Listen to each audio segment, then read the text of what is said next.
creo que podíamos anunciar, ¿no, José Antonio? Tú verás que eres el que presentas. Pero yo creo que estos ciclos aquí en el Ateneo de la locura, del psicoanálisis, sobre todo mezclado con tu agrupación de argüelles, con juristas, yo creo que viene muy bien. En ningún sitio mejor que en el Ateneo, ¿no? Sin duda, Maite, sin duda el sitio más adecuado para tratar cualquier tema político, jurídico, de psicoanálisis, de psicología, de sociología y por supuesto de la locura, Nunca mejor. nunca mejor dicho, es aquí y con personas que entienden del tema, con personas que manejan perfectamente estas cuestiones. Estoy rodeado de tres compañeros y amigos que son especialistas en temas que pueden sacar mucha luz del el problema de la locura. Aquí tengo a mi derecha a Maite, presidenta de la sección de salud del Ateneo de Madrid y secretaria primera de la sección de psicología, sanitaria, miembro de la Junta de Gobierno. En concreto, actualmente dirige la biblioteca, está haciendo un brillante y excelente trabajo en la biblioteca del Ateneo, como todo lo que ha hecho siempre en el Ateneo, en la Junta de Gobierno, en las secciones, en las tertulias, y que ha organizado y coordinado este ciclo, que sin duda tiene mucho interés. Tengo a mi izquierda a Belén Rico, socióloga, psicoanalista, miembro también de la Junta de Gobierno del Ateneo de Madrid, y que también conoce muy bien esta problemática. Hoy lo va a orientar hacia el tema infantil, por lo tanto va a ser muy interesante ver cómo desde las raíces las personas van muchas veces, por desgracia, absorbiendo esas digamos, psicosis de la locura, de la problemática.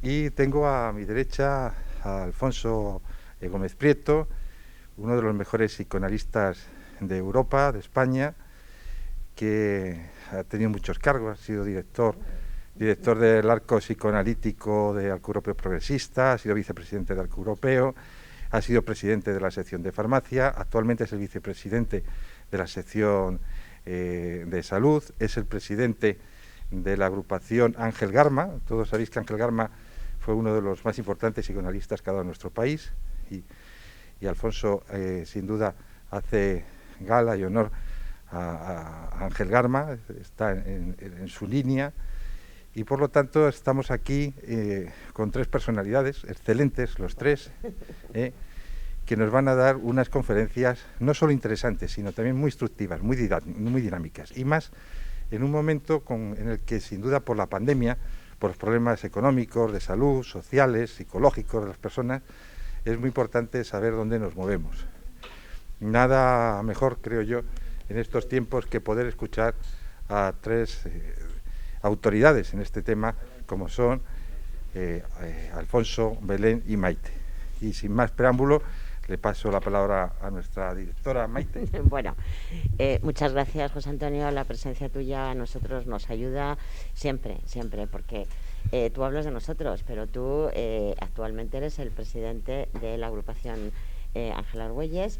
Has sido vicepresidente del Ateneo de Madrid, eres presidente de Arco. Bueno, me puedo quedar aquí, eres jurista del Tribunal de Cuentas.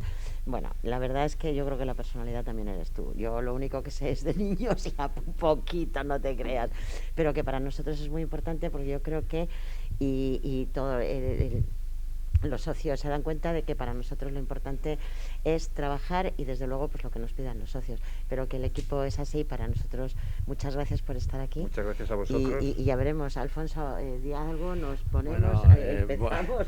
Bueno, muchísimas gracias a todos los asistentes. Muchas gracias a José Antonio García Regueiro, que le conocéis, nuestro vicepresidente que fue del Ateneo, presidente de Arco Europeo, efectivamente, de la agrupación Agustín Argüelles, un amigo, y agradecerle a alguna persona de su valía y autoridad en el campo jurídico, y con esa personalidad que él tiene, tan de templar, tan cálida, pues nos esté hoy acompañando en este evento. Y que decir pues que es un placer estar tanto como Belén Rico, también miembro de la Junta de Gobierno, y con la presidenta de la sección de Ciencias de la Salud, María Teresa Pedraza, que bueno, ya sabéis de su dinamismo y que bueno, estar con ella es también un lujo. Y nada, pues adelante, y nada, le paso la palabra también a Maite y a Belén para... Antes de pasar la palabra a Belén, yo daros las gracias y ya empezamos.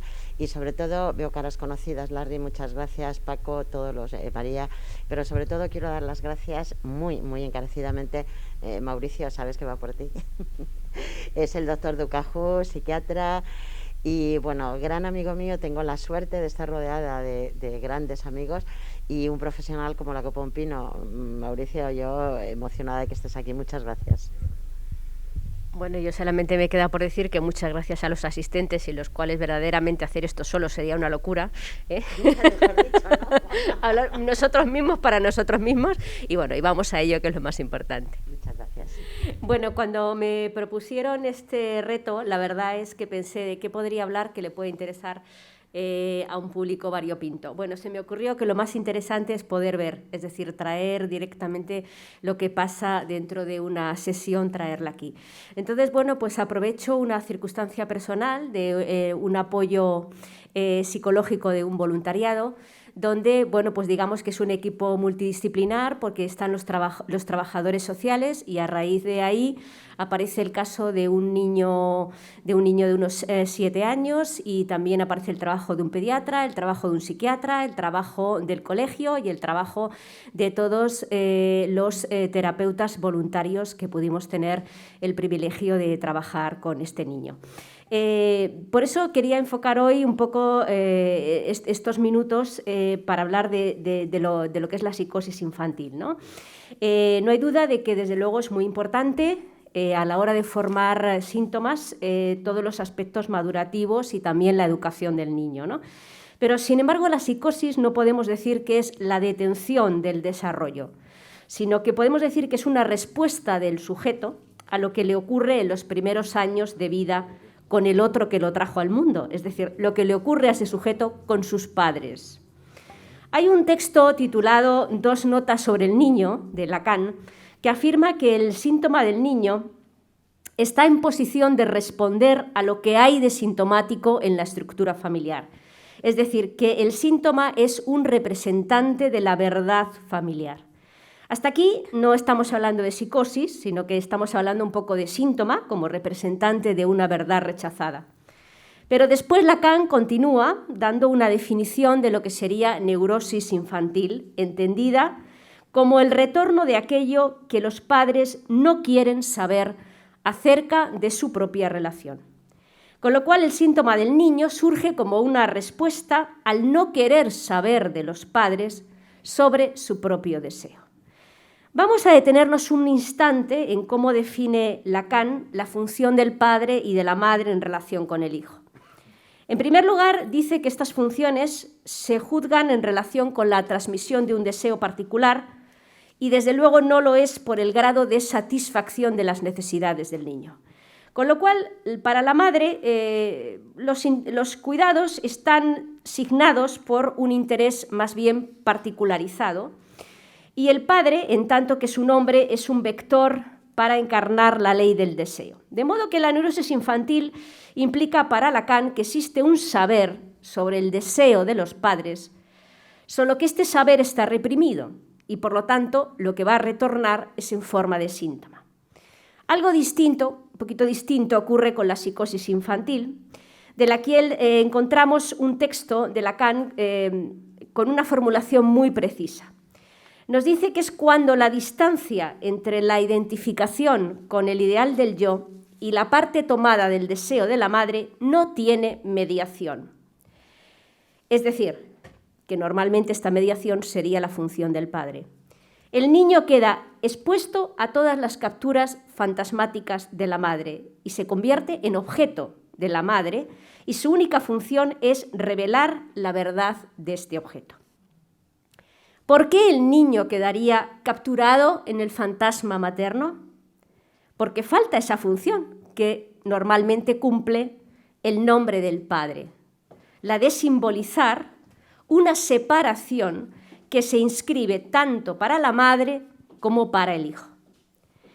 En el caso de la madre sería perder al hijo como objeto destinado a colmarla, permitiendo ser un sujeto separado y deseante. Y para el hijo consiste en perderse como objeto de goce de la madre, sabiendo que ésta tiene un deseo que él no va a satisfacer. En el caso de la psicosis, esta separación no se simboliza. El niño queda capturado en la posición de ser objeto de goce inconsciente de la madre. Esto explica una paradoja que se encuentra en algunos casos, como este que voy a referir, de una madre que sufre mucho a causa de los síntomas de su hijo y solicita ayuda. Ella se encuentra tremendamente angustiada y plantea a la vez inconscientemente una feroz resistencia cada vez que el niño realiza un progreso subjetivo en el sentido de separarse de ese lugar que ocupa para ella. Esta resistencia es evidente, por ejemplo, en todos los intentos de interrupción del tratamiento justamente en los momentos en los que se está produciendo cura. Es decir, cuando el niño empieza a emanciparse de esa función que cumplía para la madre. También apreciamos esta misma problemática en los casos en que la mejoría de los síntomas, es decir, los casos de inquietud del niño, la dependencia con respecto a la madre, tiene como consecuencia que observamos que la madre se desestabiliza, lo cual nos muestra hasta qué punto el niño tapaba con su síntoma una verdad que para la madre era aún más insoportable. A esto se refiere Lacan cuando escribe que el niño aliena en él todo acceso posible de la madre a su propia verdad, porque en efecto el niño encarna esa verdad a la vez que permite a la madre mantenerse a distancia de ella. Desde ese momento el niño le aporta en lo real el objeto de su existencia. Por eso Lacan puede llegar a afirmar que una enfermedad somática le ofrece al desconocimiento el máximo de las garantías porque encuentra en el cuerpo enfermo del niño la excusa perfecta para mantener el goce inconsciente sin que ninguna pregunta surja. El caso de este niño que acude, como les digo, a los trabajadores sociales de zona, que ponen en funcionamiento todos los servicios que les he comentado al principio, nos encontramos con que es un niño de 7 años que el colegio observa un estado de inquietud, una falta de concentración y una brutal desobediencia a las normas. La madre acude a los servicios sociales y los servicios sociales le recomiendan que vaya a un pediatra. El pediatra, a su vez, le recomienda que vaya a un psiquiatra y el psiquiatra, a su vez, que vuelva a ponerse en contacto con los servicios sociales para que le proporcionen a la madre, que tiene escasos recursos económicos, la asistencia terapéutica del niño a unas sesiones pues de terapeutas voluntarios en los cuales yo encuentro este caso. La madre, cuando acude, explica que su vida es una pesadilla a causa de este hijo, especialmente desde que se separó del padre por malos tratos y consumo de drogas. Vive sola con el niño, sufre picores por todo el cuerpo y dolores que la impiden trabajar y, ha sido diagnosticada de fibromialgia. En el informe de la derivación del psiquiatra se plantea que el niño sufre un trastorno por déficit de atención con hiperactividad desde el punto de vista de la conducta. Desde las primeras entrevistas queda bastante claro que el niño puede ser probablemente un caso de psicosis porque su conducta coincide casi punto por punto con aquella conducta que la madre relata que ha sido la relación con su marido y que ella describe con la palabra mi tormento. En el momento del nacimiento de este niño, el hombre no asume la paternidad, cae en una enfermedad mental y en un consumo de tóxicos. La mujer, por su parte, encuentra, según sus palabras, refugio en su hijo, que pasa a ser todo para ella, estas son palabras pronunciadas por la madre, y desde entonces el niño se convierte en su tormento. Movido seguramente por un deseo de curar ese sufrimiento, de satisfacer las demandas acuciantes del medio familiar y escolar, se decide que hay que iniciar un tratamiento psicoterapéutico y que también intermedie el psiquiatra.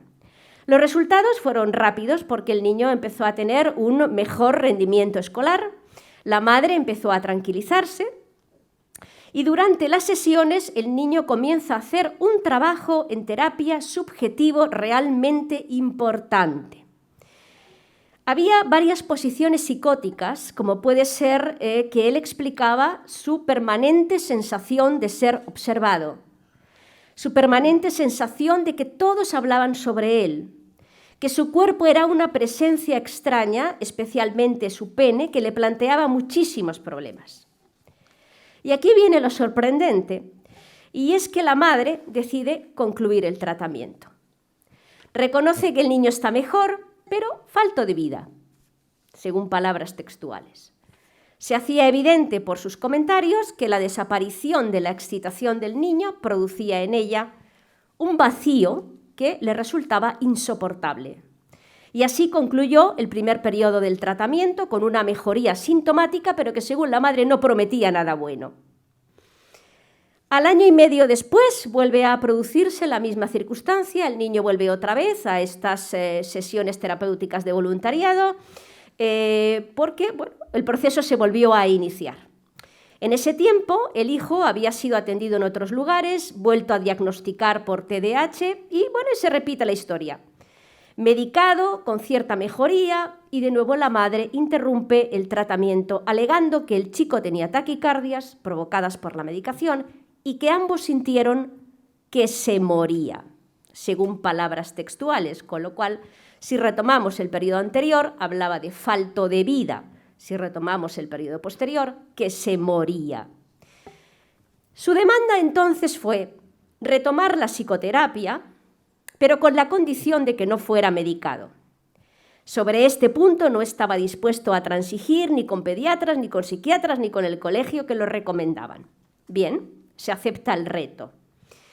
Pero ante la evidencia de que la curación del trastorno no era la solución, sino que era vivida como una experiencia de muerte, y se decide entonces iniciar una terapia con el niño, aceptar las condiciones que la madre pone, es decir, no medicación, pero también tener unas entrevistas periódicas con la madre. Al mismo tiempo, este trabajo multidisciplinar habla con el colegio para implantar un programa educativo que pueda, acoger dentro del colegio, a través del psicólogo que trabaja allí, pues las particularidades que presentaba la psicosis de este niño. Desde entonces, las cosas cambian mucho. Durante los últimos 3 años, el chico ha seguido su escolaridad, a pesar de tener importantes dificultades a diversos niveles, ha podido ampliar lazos sociales, ha tenido menos conflictos con los compañeros y en las sesiones ha podido construir su versión de lo que le ocurre, no la de la madre, que gira en torno a la cuestión de tener un orgullo personal, una cierta autoestima, qué hacer con ese orgullo que a veces le causó problemas. La madre, por su parte, ha podido volver a sentirse mujer, ha rehecho su vida con un hombre con el que mantiene una relación estable, aunque con la condición de no vivir juntos, porque solo ella debe ocuparse de su hijo. Pero no por otra parte han desaparecido en gran medida la fibromialgia, porque es interesante que siga existiendo, aunque no en gran medida, porque de esa manera hay un dolor identificado con un nombre. Como se ve en este caso, y por eso es lo que me ha interesado compartirlo con ustedes, es que es un ejemplo bastante claro de la relación que hay entre la psicosis infantil, el síntoma del niño y la subjetividad de la madre. En las 2 interrupciones del tratamiento comprobamos que cuando el síntoma desaparecía en el real, porque había efectos de la intervención exterior que se estaban provocando en el niño, surge como correlato la inminencia de la muerte. Esto se debe a que se produce una pérdida, tanto para la madre como para el hijo, que no ha podido inventar ninguna mediación que permita soportarlo. Por lo tanto, la madre y el hijo solo pueden verse acogidos como sujetos y empezarse a buscar una cierta distancia en el momento en que todo el equipo multidisciplinar acepta la objeción radical que la madre pone al deseo de curación. Gracias. Bueno, cuando hablamos de locura, hay una cosa que todo el mundo pensamos que era como antiguamente, bueno, pues ves a la persona con algo en la cabeza, con cosas raras, y no tiene por qué ser así. A mí, grandes amigos míos psiquiatras decían que había una frase que decía que la locura no se cura, porque si se cura, no es locura. Otros también decían que la locura no se cura, y si se cura, poco dura. Esas son frases que habitualmente vamos diciendo, pero lo que está claro es que voy a empezar comentando una anécdota que nos pasó a nosotros y llegas a ver a los pacientes y yo no quiero hablar de patologías, voy a hablar así como muy rápida. Vamos a ver un día a unos pacientes y bueno, pues nos encontramos a un señor con una mano delante, otra atrás, en plan, a mí me recordó rápidamente a Napoleón. Con el psiquiatra que iba, pues yo dije, buenos días, y el psiquiatra dijo, hola Napoleón, ¿cómo estás hoy? Y el otro se volvió, y le dijo, perdone doctor, mis mentiras no son sus mentiras, como sus verdades no son mis verdades. Yo me di la vuelta y dije, creo que está más cuerdo que yo. Es decir, a veces no nos damos cuenta de que la locura es como muy subjetiva. La verdad es que a veces cuando hablamos, sobre todo si hablamos de una esquizofrenia, que no lo vamos a hacer muy de pasada, esto puede repercutir, a veces, yo me voy a dedicar un poco más a la parte artística, a veces repercute en los artistas, sobre todo aficionados o profesionales, anulando o estimulando las expresiones artísticas. A veces todo el mundo pensamos que, hace estas cosas, qué raro. No. Muchas veces, sobre todo también, sobre todo en esta pandemia, vosotros lo habréis visto igual que yo y lo habréis vivido, que estamos todos como un poco deprimidos, o sea, tenemos lo que llamamos la fatiga pandémica. ¿Para qué te vas a arreglar si te pones el bozal, si no sales de casa? Y yo a veces decía, no estás deprimido, es que estás desocupado.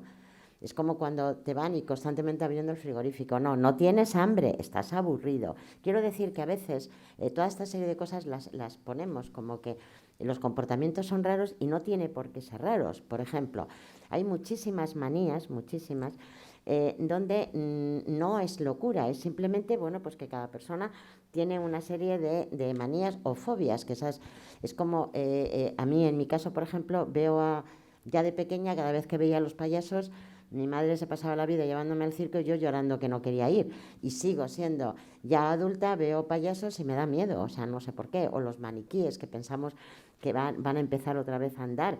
Figuras como pueden ser los muñecos de cera, esas muñecas de porcelana, que tan bonitas. Pues eso hay veces que esos determinados, y nada mejor que los psiquiatras que están aquí, pues saben que a veces te da miedo y no sabes por qué, únicamente pues son un poco de fobias, que en el caso esto de los muñecos y todas esas cosas se llaman automatonofobias. Pero lo que os quiero decir es que a veces el ser humano tiene muchas manías. Hay gente que no tiene ninguna enfermedad mental, pero sí tenemos esas fobias, esas manías, y sobre todo tenemos miedos, como os he dicho, pues a payasos, etcétera. Por ejemplo, nada mejor que empezar a definir lo que es una locura, pues con el grito de Edvard Munch. O sea, este cuadro ha dado la vuelta al mundo, es uno de los cuadros más vamos a decir, importantes, no sé si más o menos importantes, pero sí muy conocido. Entonces, ¿por qué Edvard Munch pinta tanto? Que pintó, de hecho, no fue un cuadro, pintó 4 versiones diferentes del grito. ¿Por qué? Porque a mí este cuadro me resulta muy perturbador, yo creo que a vosotros igual. Entonces, él decía siempre que la enfermedad y la muerte fueron los ángeles que rodeaban su cama. Imaginaros qué expresión. Él venía de una familia donde el padre, en un momento determinado, o sea, el padre era bastante rígido a la hora de la educación y, pues le educó de una forma, pues que quieres, muy severa, muy rígida, ¿no?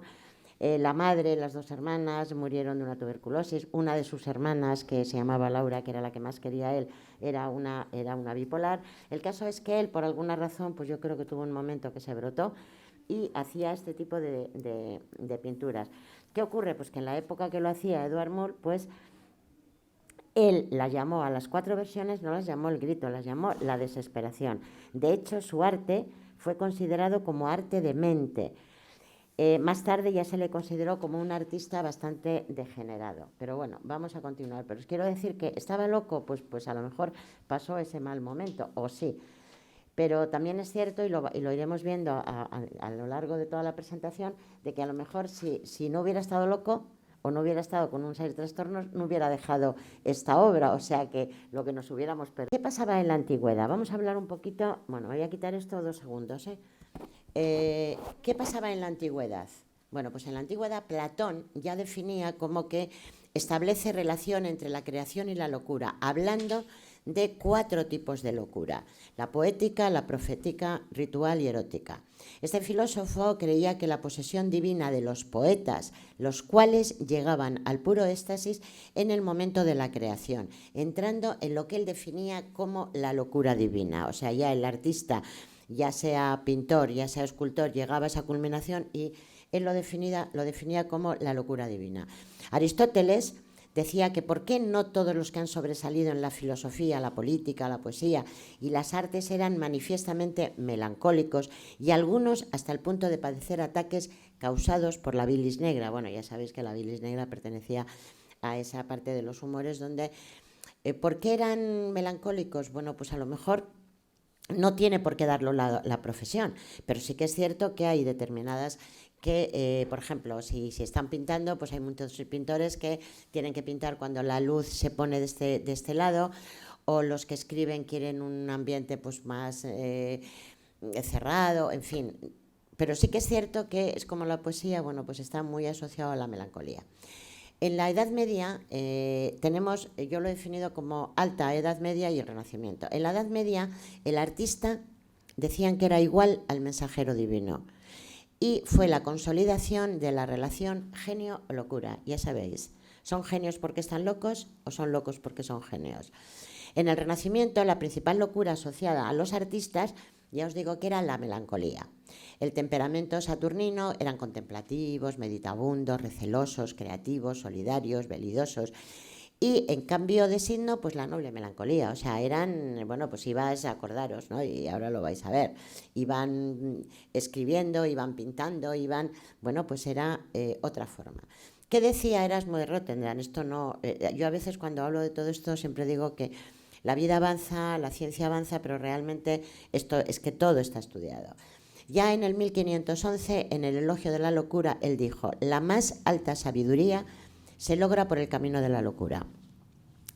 Para el autor será loco el que se salga de lo común y de lo habitual. Y si es un artista, a mayor extravagancia, más será aclamado por el público. Y esto todos sabemos que es cierto. Acordaros, por ejemplo, en su época Lady Gaga salió al escenario con los trajes con chuletitas, no sé si eran chuletas de cordero o solomillos, pero se hizo un traje con carne así. O sea, tú vas a la carnicería, deme usted 4 solomillos, pas, y te lo pones encima. Bueno, pues, y sin embargo, fijaros lo que es Lady Gaga. En los Rolling Stones, pues imaginaros, o sea, cantan maravillosamente bien, pero yo creo que el espectáculo, más que el cante, son los paseos, los gritos, los saltos, o sea, lo que decía Erasmo. Pasamos al romanticismo, y en el romanticismo nos encontramos con la exaltación del mito. Es la soledad, es la locura y es el arte. Los artistas románticos podrían haber visto en la conexión genio y locura una llave para la afirmación de su identidad social, eso está claro. De hecho, no solo contribuyeron a ser etiquetados de locos, sino que incluso instigaron a que les fuera colocada esa etiqueta. O sea, ellos mismos buscan... Y eso lo sabemos todos. O sea, yo recuerdo y siempre cuento cuando hablo de todas estas cosas, una vez estaba yo con unos amigos, iba a una exposición y yo iba, pues bueno, yo voy a tal exposición, yo más bonita que un San Luis. Y me dijo, no, ¿dónde vas? Nada, me puso una boina y yo, pero bueno, que me despeino, no, tal. Porque había que ir bohemia, o sea, no puedes ir ahí con unos tacones de aguja. Bueno, pues esto es a veces lo que el artista que quiere. ¿Qué os voy a contar de Gustavo Adolfo Bécquer? Todos con 15 años... lo hemos leído y, bueno, pues esa mirada melancólica y, bueno, pues se pasaba frío, todas esas cosas. Pero siempre, pues bueno, ese melancolía... ¿Qué os voy a contar de la Dama de las Camelias?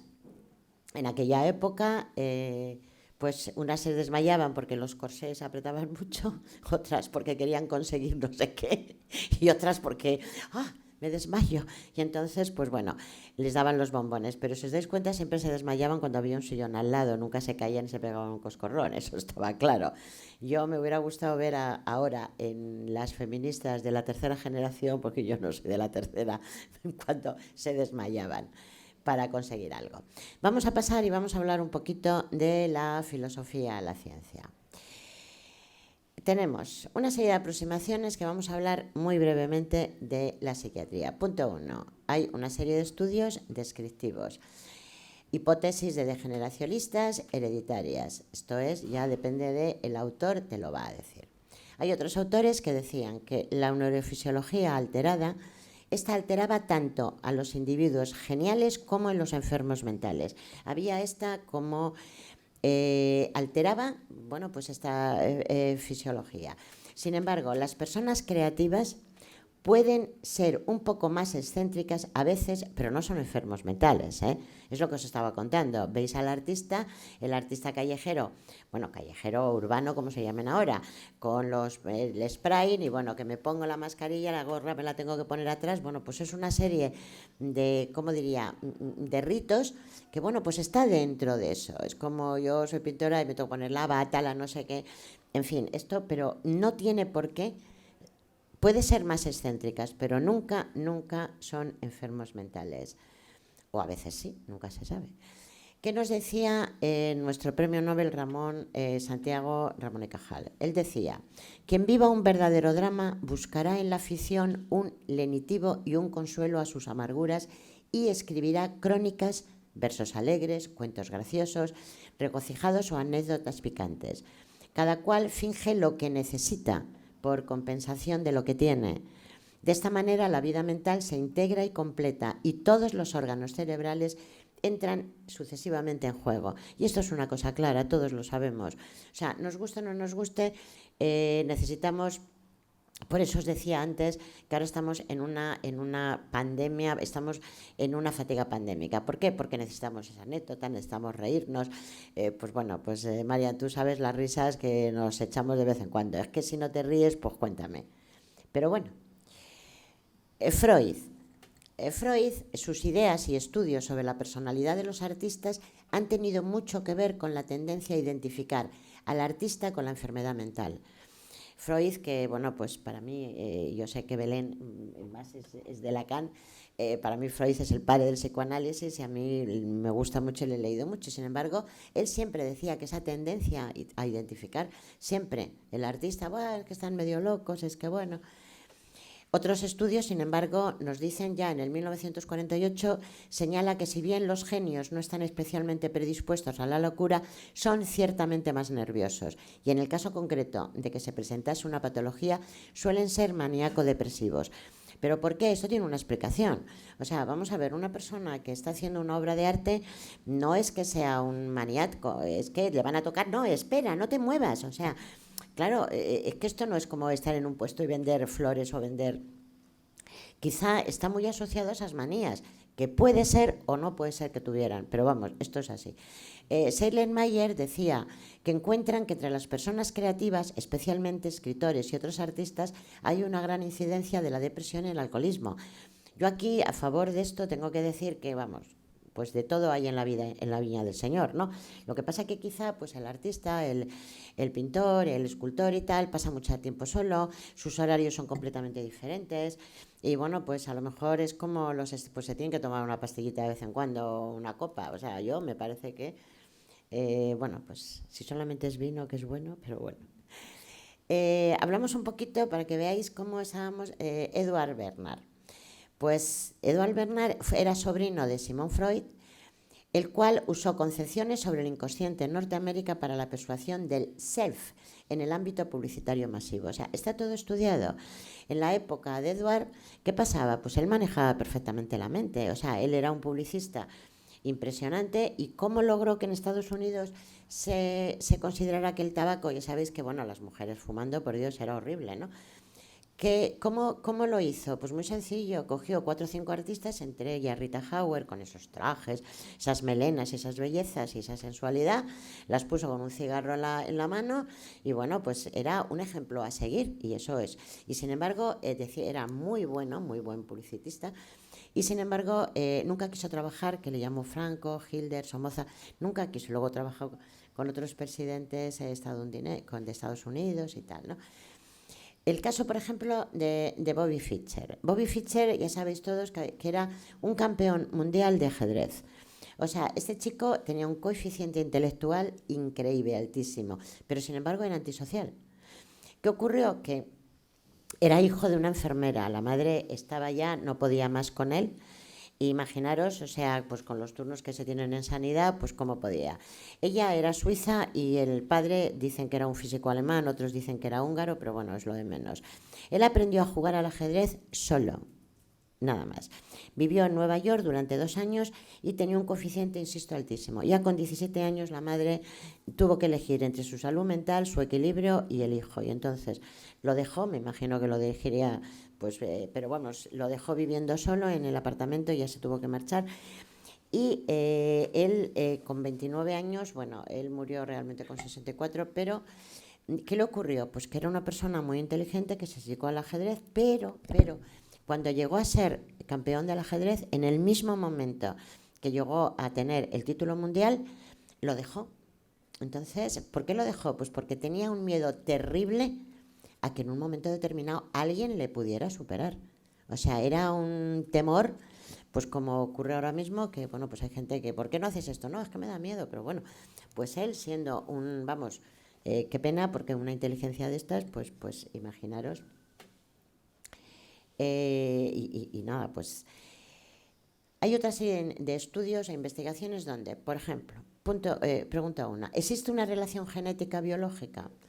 Pues Heston en el 1966 estudió con hijos de madres esquizofrénicas, hizo una serie de estudios, la mitad mostraban deterioro psicosocial y la otra mitad, sin embargo, eran sujetos mentalmente sanos y muy creativos. O sea, a veces la creatividad no tiene nada que ver con la salud o no. En el 1971 Neil encontró que había una relación entre el nivel de creatividad de un grupo de adoptados y la incidencia de enfermedad mental tanto en ellos como en sus padres biológicos. O sea, aquí quiero señalar que cuando decimos ellos tenían un nivel de creatividad como los padres biológicos, sin embargo, los niños adoptados, ya sabéis que al poco tiempo, por el factor, nosotros en medicina lo decimos el factor de impregnación, los niños llegan a parecerse a sus padres.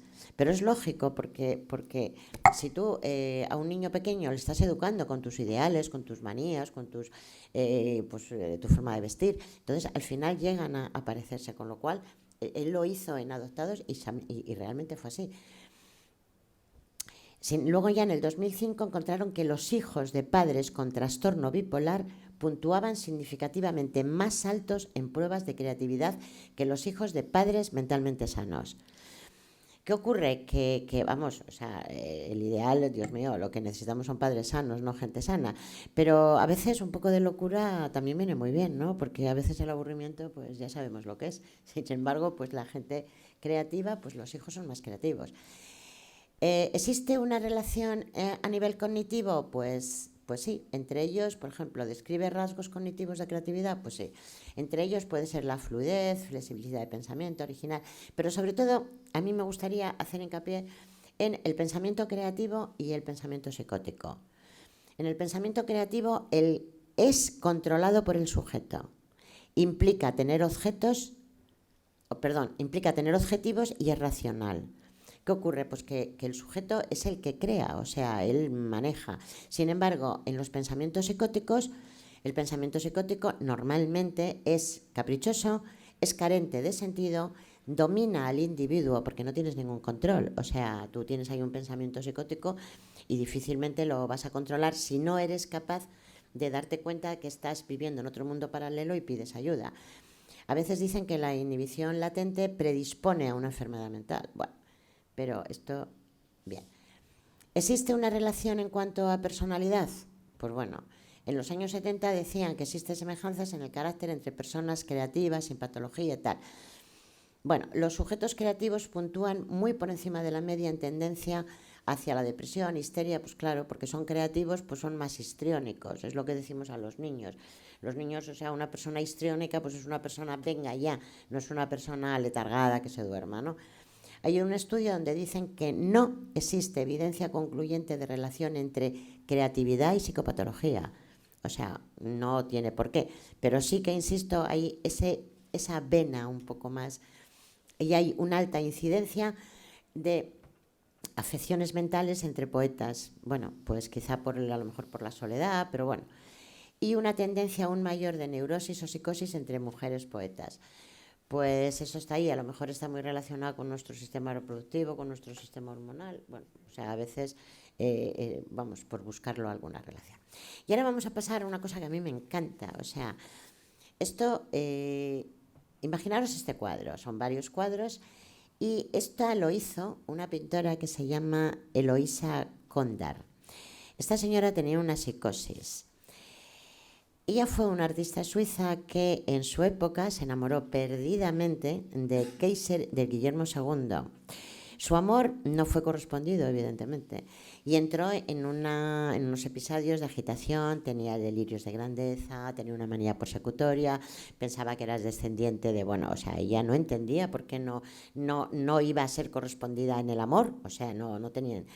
Ella, en su momento de su vida, ingresó en un psiquiátrico en el 1918 y allí pintó, una vez que la ingresaron, porque claro, allí pintó poesía y sus modelos en los cuadros.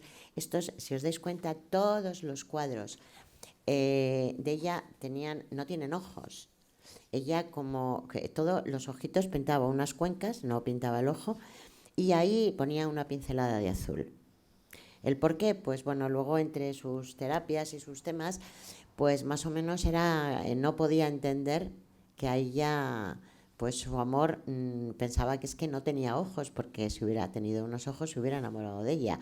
O sea, es decir, su psicosis la llevó a pintar esta serie de cuadros que son muy atractivos, pero cuando lo saben son un poco inquietantes, por lo menos para mí. Ella pintó sus billetitos, sus cosas. Bueno, esto os lo pongo porque me hizo mucha gracia, porque claro, en el mundo que estamos y la locura siempre ha existido, y ahí tenemos a nuestro hidalgo Don Quijote y a nuestro Sancho, que ya en otra ocasión, eso lo hemos contado muchas veces, Doménica, ¿te acuerdas? El bálsamo de Fierabras, o sea.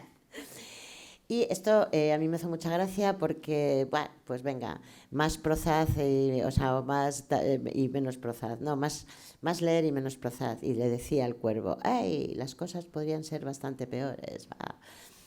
Hay una serie de evidencias científicas que, si bien los individuos, bueno, eso os lo pongo para que os hubiera relajado un poco, o sea, de vez en cuando doy ese punto de relax. Los individuos altamente creativos tienden a presentar puntuaciones elevadas más que la media en los síntomas psicopatológicos. Esto ya lo hemos dicho. Estas puntuaciones están siempre por debajo de los individuos psicóticos. Una cosa son ser excéntricos, neuróticos, psicóticos. Esto ya pasamos a otros temas. Bueno, hay una serie de puntuaciones más elevadas, sobre todo para la creatividad. Insisto, hijos de padres bipolares, de padres un poco, pues bueno, son más creativos quizá porque lo han vivido desde, o porque lo llevan en los genes, no lo sé. Vamos a hablar un poquito de las conclusiones. ¿Cuáles serían las conclusiones de todo esto? Pues que existe una relación en creatividad y psicopatología, eso está claro. Entre el genio y la locura, están íntimamente relacionados y no son lo mismo, insisto. Qué pena. Si hubiéramos tenido todos sanos, pues no hubiéramos tenido ahora mismo las maravillas, como ocurre, por ejemplo, me viene a la mente en este momento a Van Gogh. Pues imaginaros, si Van Gogh hubiera sido una persona normal, pues no hubiéramos tenido la cantidad de cuadros que tenemos. La creatividad comparte ciertos rasgos cognitivos y de disposición con síntomas específicos de salud mental. Como consecuencia, las personas creativas pueden tener más síntomas a menudo asociados. Bien. O a veces son subclínicos, o sea, quiere decir que lo tienen y se hacen manifiestos en un momento determinado de la vida. Es como los chavales jóvenes a veces, pues y te dice la madre, pero si era normal, si no le pasaba nada, bueno, pues ha ido a la mili y se ha brotado. O sea, estas cosas suelen pasar. La creatividad no es incompatible con la salud mental, ¿eh? O sea, eso por supuesto que no. Y tal como lo demuestra la existencia de numerosos sujetos creativos que no padecen ningún tipo de enfermedad mental. Y por supuesto es posible que se dé alta creatividad en sujetos con enfermedad o sin enfermedad. Y bueno, pues ya sabéis lo que os he dicho que decía Erasmo, que será loco el que se salga de lo común y de lo habitual. Y si es un artista, pues a mayor extravagancia, más será aclamado por el público. Esta sentencia desde el 1511 sigue vigente, ¿eh? Recordar a este gran artista, Woody Allen, pues es un bipolar. ¿Qué ha pasado con grandes artistas que hemos perdido a lo largo de la historia? Pues esta chiquita era una voz impresionante y bueno, pues os pongo una serie que te da mucha pena, pero ¿eran enfermos mentales? Pues a lo mejor sí, o no, o era gente que a lo mejor pues si hubieran tenido un poco de apoyo, pero bueno, esto está aquí y está aquí. Y os voy a hablar muy rápidamente de el Art Brut, para que veáis cómo lo que nos hubiéramos perdido si no hubiéramos tenido gente un poco más o menos desequilibrada. Esto lo paso muy rápidamente porque daba para mucho más. ¿Qué es el Art Brut? Pues bueno, tras la Segunda Guerra Mundial, Jean Defont, que lo pronunció fatal, era un pintor y creó la categoría de Art Brut, en la que no solo incluía el arte de los enfermos mentales, sino también el de los presos, los inadaptados y el de todo artista que eran marginales. La producción artística de los enfermos mentales fue adquiriendo mayor popularidad a medida que fue incrementando el interés por la psicopatología. A partir de la segunda mitad del siglo XIX, interés que no ha perdido a día de hoy. El concepto de Art Brut retoma la idea del arte marginal. Como arte auténtico, acentúa la contraposición entre el oficial y el marginal, que se considera libre de toda convención cultural. En el 45, Dubovec comenzó a coleccionar este arte al margen de las normas culturales. Él iba completamente a su aire. Comentan que su colección llegó en un momento determinado a contar con más de 5.000 obras. Esta es Maguette Gill, una mujer pintora que, bueno, pues comprenderéis que estos cuadros, así como muy equilibrada, no podía estar, ¿no? Imaginaros cómo poder hacer esto. Esto, Mauricio, tú sabes que los niños cuando, sobre todo los autistas, los síndromes de Asperger, cómo los tranquilizábamos en el hospital. Yo les ponía al lado de la lavadora, la ponía y chu, chu, chu, chu, y el otro se quedaba así, ya se relajaba y decías, ¡hala, vamos a seguir! Y esto es la rotación. ¿Qué era un Asperger? ¿Qué era un...? Pues no lo sé, o sea, en aquella época tampoco. A Carlos Ceniz fue ingresado en un psiquiátrico con 31 años y ella, Margaret, vivía en el anterior, estaba convencida que la perseguían y tal. Y Carlos, bueno, pues estaba constantemente obsesionado con que él tenía un gran amigo, que eran los monstruos que le vigilaban, que no podía ir a ningún sitio y eran cosas enormes. Y de hecho, mirar la forma que tiene de pintar. Todo es si os dais cuenta, todo muy cerrado, no respiran, o sea, estaba completamente viviendo en un mundo pues muy pequeño. Y mirar este otro, o sea, aquí puede sacar todos los monstruos que llevaba dentro, que no le dejaban vivir, pero sin embargo, si os dais cuenta, sí tenía mucho monstruo, pero era muy colorista, o sea, él, aunque tenía los monstruos, vivía con ellos.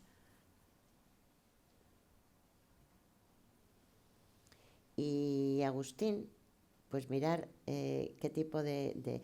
Y esto es que me hizo mucha gracia lo de los gatitos, porque Louis Van estaba obsesionado con los gatitos, o sea, era una obsesión con ellos.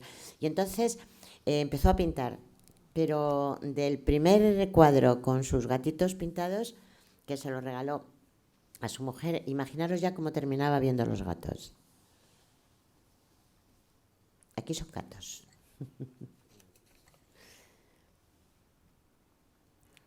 Y bueno, pues bueno, este es un pequeño genio que tengo yo en casa, ya muy pequeño, hace ya mucho tiempo. Y deciros que también que William Balke siempre comentaba que el artista está siempre al lado del demonio. Eso es un comentario de él. Y sin embargo, yo siempre digo, cuando hablamos de todo esto, es que ¿quién de nosotros no está viviendo de las musas al teatro en horas 24? El problema es saber cuándo estamos en las musas y cuándo estamos en el teatro. Y bueno, pues hasta aquí, muchas gracias.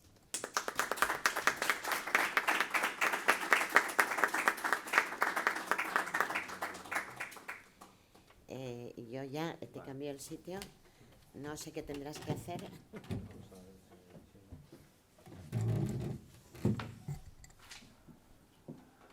Bueno, buenas tardes a todos de nuevo. Es un placer estar con vosotros, agradeceros a todos vuestra asistencia. Veo caras conocidas, a María, Larry, Paco Forte, Juan, Dominica, y luego hay una persona muy querida por mí, un extraordinario psicoanalista, el doctor Ángel de Frutos, Salvador y amigo y un maestro, que la verdad es que es un placer que esté entre nosotros y volver a reencontrarme con él. Bueno, la verdad es que hoy quería abordar con vosotros pues la cuestión de la psicosis, de la locura, pero desde un punto de vista frente a las intervenciones extraordinarias de mis dos compañeras en la mesa, desde un punto de vista clínico, ¿no? Entonces, quería transmitir sobre todo la experiencia, ¿no? Mía desde hace más de aproximadamente 30 y tantos años, ¿no? en el conocimiento, en el contacto, ¿no? con el mundo, sobre todo de la psicosis. Os había puesto una primera proyección porque realmente lo que estábamos empezando un poco a hablar en la mesa era sobre la cuestión de lo que es normal o no es normal, ¿no? Entonces, bueno, este es el mundo de lo que hoy vivimos, ¿no? El mundo de que no es un mundo contrario, ¿no? a lo que realmente a veces el psicoanálisis nos aporta, que es el mundo de la fenomenología, el mundo de las clasificaciones, el mundo de la descripción. Y eso está basado pues en un manual de clasificación de enfermedades, el DSM, y a partir de ahí pues bueno, se ha ido construyendo una serie pues de diagnósticos, de tratamientos, que yo no soy quien ni para criticar ni para ir contra ello, como a veces parece que está el enfrentamiento, sino simplemente para decir que yo voy a ofrecer una visión distinta del problema. En las clasificaciones del DSM realmente, bueno, está como muy dividido, muy fragmentada toda la patología mental, y se le da lugar a lo que se llama espectro de esquizofrenia y trastornos no psicóticos, como un bloque a partir del cual se desarrolla. Se separa últimamente de lo que eran los trastornos, lo que eran las antiguas psicosis maníaco-depresivas, dejándolos como trastornos no bipolares. Hay una fragmentación, en fin, grande con la que se encuentran en la clínica ante las distintas experiencias clínicas, ante los distintos síntomas que pueden aparecer. Desde el psicoanálisis tratamos un poco, diríamos, no de hacer más sencillo, sino tampoco de resumir, sino de hacer un abordaje que llamamos, y tampoco todos los psicoanalistas, pero sobre todo el psicoanalista francés Jacques Lacan, un diagnóstico que llamaríamos estructural, ¿no? con 3 bloques, que si habéis estado en una de nuestras charlas de psicoanálisis hemos comentado, en estructuras clínicas, con distintos mecanismos de defensa que pueden aparecer y que son rasgos generales 3, lo que serían las neurosis, por una parte, lo que serían la psicosis, y luego un tercer elemento de diagnóstico estructural, lo que sería la perversión, con 3 mecanismos de defensa diferentes. Nos vamos a referir hoy, me voy a referir hoy en concreto a la cuestión vinculada a la psicosis, con 3 líneas, que serían 3 cuadros o 3 niveles estructurales, que serían la paranoia, la esquizofrenia y lo que antes ha mencionado también Maite, la melancolía, lo que antes se llamaba psicosis maníaco-depresiva, lo que oiréis hoy en muchos casos como diagnósticos de trastornos bipolares, y que nosotros de psicoanálisis pues lo hemos incluido clásicamente desde el lado de lo que serían las psicosis. Bueno, esta es una imagen así un tanto sugerente, ¿no? para atravesar ahí un abismo, un agujero que da hacia un abismo, ¿no? De alguna manera, que es el campo de esta situación, de este mundo interno, de estos pacientes pues que padecen este tipo de situaciones vinculadas como os digo, a lo que habitualmente se conoce como los procesos más graves dentro de la enfermedad mental. Las psicosis, como os decía, las dividiríamos en estos tres grandes apartados. Si buscáramos de alguna manera decir de lo más grave a lo menos dentro de la psicosis, iría un tanto en este orden. O sea, lo más grave, lo más desestructurante sería la esquizofrenia dentro de ese campo, ¿no? Como una zona mucho más regresiva del sujeto. Luego lo que eran las psicosis graves, ¿no? Maníaco-depresivas, manías y depresiones involutivas más profundas ligadas a la melancolía. Y luego estructuras más sistematizadas como la paranoia, donde hay pues delirios que están como más referidos a temas más concretos y donde no hay la debilidad intelectual ni el grado de deterioro que aparecería dentro de la propia esquizofrenia. Las características básicas que hay podríamos decir, en base a la ausencia, en principio, en la estructura de la psicosis, de la clásica represión de la neurosis.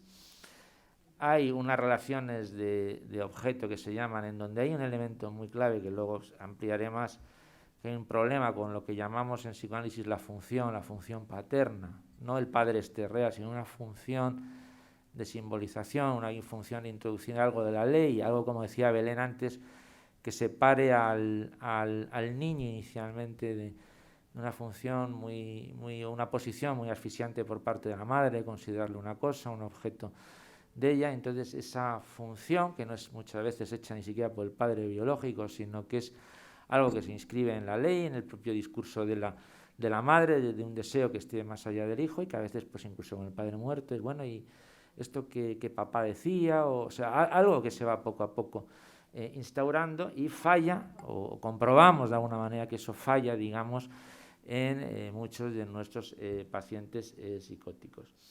Y luego os he incluido aquí también un tema que es muy discutido, que yo creo que sí que aparece, que hay un empobrecimiento, se dice, y es verdad, en el psicótico, en el sentido adulto de la capacidad de poder amar, es decir, es como que retira la energía, digamos, es como de los objetos del otro, y se le ve como muy metido, ¿no? Dentro de su mundo, ¿no? Interno.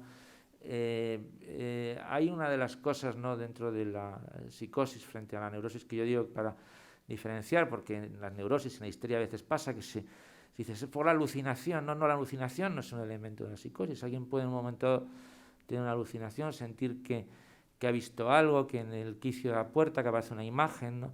Pero sobre todo la cuestión es en la psicosis la certeza, o sea, la certeza de que hay ciertos fenómenos que el paciente describe que son absolutamente, no ofrecen ningún tipo de duda, cuando recibe mensajes de Dios, cuando hay una voz, y que le da lugar a la construcción, digamos, de un mundo del cual vemos solamente la punta de un iceberg. Pero para él todo eso es cierto. Entonces, en psicoanálisis decimos que eso es lo real para él, ciertamente, puesto que es como cuando nosotros soñamos, ¿no? Cuando soñamos, que es el acceso al inconsciente, para nosotros es, mientras estamos en el sueño, real. Pues él vive un mundo como con un inconsciente a cielo abierto, como lo que nosotros a veces vivimos en los sueños. Él es lo que siente, para él es totalmente cierto desde su argumento. Esa certeza para mí es un dato muy patognomónico, muy veraz, ¿no?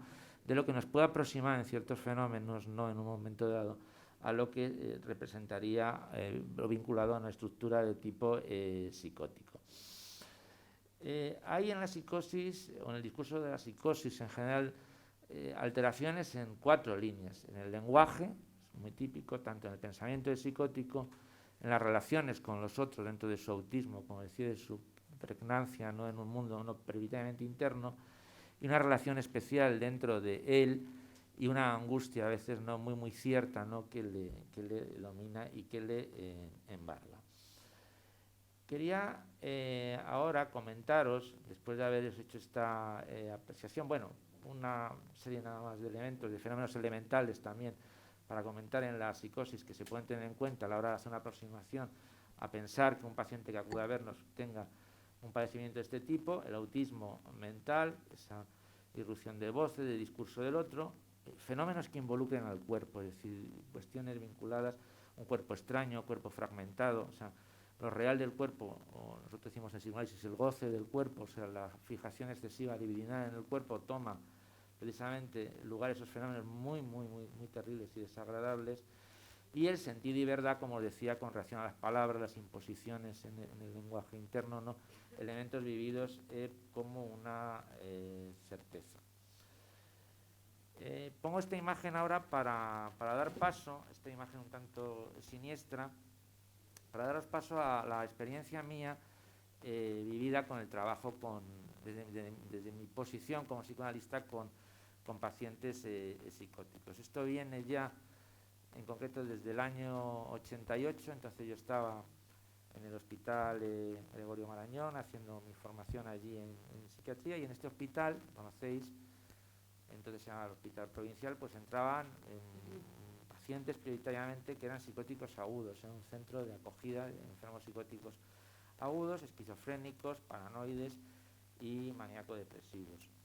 Y lo que se utilizaba prioritariamente era lo que había sustituido a las antiguas retenciones mecánicas, camisas de fuerza, era el tratamiento farmacológico muy potente con los fármacos antipsicóticos de la época, que produjo evidentemente pues una serie de características en tanto en cuanto al manejo de estas personas que a veces se agredían a sí mismos, hacían daño a los otros, y por otro lado también había el desarrollo allí de equipos de trabajo de psicoterapia, de orientación incluso dinámica, porque tampoco había entrado pues toda la psiquiatría, digamos, fenomenológica americana con el DSM, y bueno, nos permitía entonces un manejo todavía de los cuadros con otros planteamientos, ¿no? La verdad es que el primer contacto pues es un poco como esta imagen, ¿no? Que os pongo, estos rayos, estos fuegos que salen de la cabeza, o sea, mi impresión es muy desoladora, muy angustiosa, ¿no? en el manejo, y te da mucho sentimiento también de cierta impotencia, ¿no? Y desvalimiento ante el manejo de estas situaciones, ¿no? Que parecían, ¿no? Como muy resolutas, y que bueno, lo más que podías estar un tanto, ¿no? Pues en la receta de fármacos, etcétera. Pero también estaba en aquel momento con mi propia formación psicoanalítica, mi propio análisis personal, y entonces vi que detrás de toda esta fachada a veces, ¿no? que aparecía en el mundo de lo psicótico, invitaba a profundizar, a entrar, y sentí curiosidad, ¿no? Por ir conociendo, ¿no? Bueno, un poco más allá de estos fenómenos del lenguaje que existían ellos, y generar, ¿no? Un proceso, digamos, de acercamiento, ¿no? Con más sosiego, ¿no? por mi parte, a todos estos pacientes de este mundo de la psicosis. Lo primero que aprendí es que tal vez no era lo más difícil el manejo de la situación, como manejo de la situación aguda, que bueno, de una manera o con otra se podía de alguna forma, ya os digo, manejar en aquel tiempo y ahora también, sino lo que estaba detrás de aquella batalla, o sea, lo que había, primeramente antes de esa batalla, es decir, antes de que se desencadenara todo esto, luego sobre todo el paisaje que quedaba de desolación o de destrozo, ¿no? Después de haber sucedido esas crisis, sobre todo agudas. Cuando hablamos de psicoanálisis y se habla de Lacan, realmente Lacan no prioriza, en mi opinión, ¿no? en su trabajo sobre la cuestión de la esquizofrenia. Él trabaja prioritariamente la cuestión de la paranoia. La paranoia era más llevadera, ¿no? en el sentido de que hay menor exposición al déficit en el sujeto. Sin embargo, si se exploran los trabajos de psicoanalistas que han trabajado, ¿por qué Lacan escribió sus seminarios sobre la psicosis? ¿Por qué hablaba tanto de psicosis? Bueno, pues porque había sido psiquiatra en hospital en Francia, y había trabajado muchísimo con pacientes a su vez psicóticos, o sea, es así, que trabaja con una cuestión, lo ve, le interesa, y entonces elabora pues una serie de abordajes con relación a esto, una serie de teorías y una serie de profundizaciones en el tema. Freud no había trabajado prioritariamente con el tema de la psicosis, más era la neurosis, y a lo más, evidentemente el caso es Reber, ¿no? que conocéis, pero que eran las memorias de un magistrado, de un neurópata que había escrito, y luego Freud pues desarrolla en uno de sus trabajos los estudios que tenía sobre la psicosis. Para Lacan el sujeto esquizofrénico estaba excluido del campo imaginario, o sea, vivía de alguna forma en su mundo. Hay una confusión entre lo simbólico y real, y sobre todo está fuera de discurso. Es un sujeto que está apartado, no tiene su discurso, pero no está en el discurso corriente. Pues dice que el loco pues dice lo que quiere y dice de alguna manera la verdad que es la suya.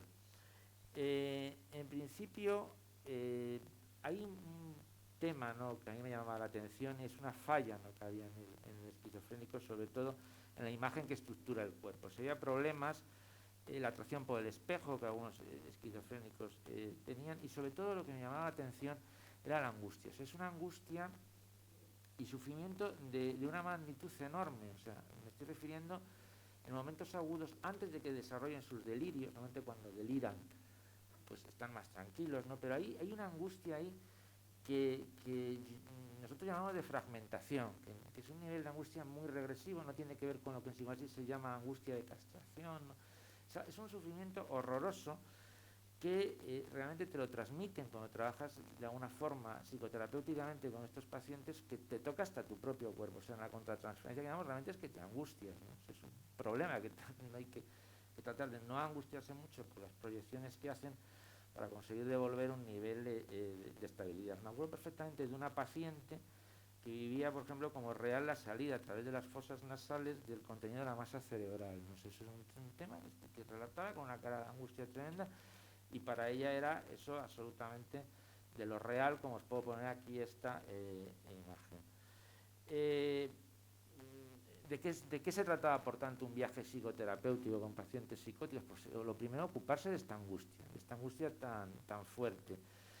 De alguna manera, ¿qué es lo que necesita, ¿no?, de qué se necesita proveer un psicoanalista, ¿no?, en el trabajo, en el manejo? Por supuesto, no se van a aplicar las técnicas ni criterios clásicos para la neurosis, eso por descontado. Al revés, hay que tener una apreciación a un diagnóstico previo en lo que se llama la psicosis no desencadenadas o psicosis ordinarias, porque aplicar un tratamiento clásico, digamos, psicoanalítico a un paciente con una estructura que tengamos una presunción de que fuese psicótica pueda desencadenar precisamente un desarrollo de tipo psicótico, una psicosis aguda. Hay un concepto que a mí me resultó útil, que era el de Bion, de cambio catastrófico, y es también el pensar estos pacientes, ¿no?, que se veían muy catatónicos, inmovilizados. En los pabellones psicóticos crónicos se veían con anulada la capacidad de sentir la vida, la conexión entre realidad externa totalmente rota. Y a veces en terapias, ¿no?, de grupo, en contactos unos con otros, incluso tocando, ¿no?, el cuerpo, a veces se producía un fenómeno que el psiquiatra psicoanalista Salomón Resnick llamaba de descongelación y vuelta a la vida, y de repente aparecía el dolor psíquico. O sea, porque el dolor psíquico era de mucha intensidad, entonces ahí la figura del analista podría cobrar una función como de sostenimiento en ese momento. Y entonces el analista puede ser tratado como una madre suficientemente buena, en el sentido de Winnicott, como un holding, como un apoyo, como lo que no estuvo instaurado de alguna manera, y sobre todo empezar a generarse algún tipo de vínculo.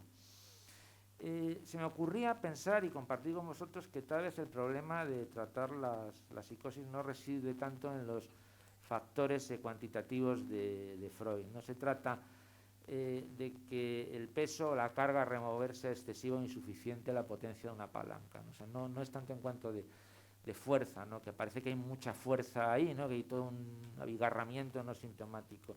Yo creo que la cuestión es donde fijamos el punto de apoyo de la palanca, que haya algo que se pueda colocar como una zona fija. Entonces ahí se suple lo que no está. Puede ser en la figura del analista, puede ser, como está diciendo Maite, en la cuestión del arte, puede ser en la laborterapia, puede ser algo que sea un punto donde se apoye algo, y entonces se empiece a todas esas líneas, ¿no?, de fuerza, ¿no?, que están totalmente como desperdigadas, como discontinuas, que dan lugar a todos los síntomas tan abigarrados, empiezan a calmarse por ese concepto que llamamos de suplencia de lo que técnicamente en psicoanálisis se llama de lo que está forcluido, que es esa función del padre, que se llama nombre del padre en términos técnicos. Entonces, ese aspecto que puede aplicar, como os digo, pues ese terapéutica, esa figura, genera una suplencia, y entonces, de una manera muy interesante, se produce lo que llamamos estabilización de la psicosis. No es que se cure, pero se calma, parece que vuelve de alguna manera a la vida, a veces incluso las medicaciones se van reduciendo y vamos encontrando pues un alivio, que nunca curación,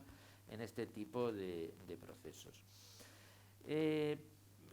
Cuando trabajamos con pacientes neuróticos, la cosa es navegar por un océano, como sabemos, de tropos, metáforas, metonimias, y hay un buen oleaje que es el de la asociación libre y la atención flotante del analista, es decir, el paciente tumba en el diván, la atención flotante, la asociación libre, etcétera, etcétera. Hay un ancla, eso sí, para que no haya zozobra, y en ese caso es la presencia, digamos, de alguna manera, del vínculo, de la transferencia, en fin, y todo sigue su curso.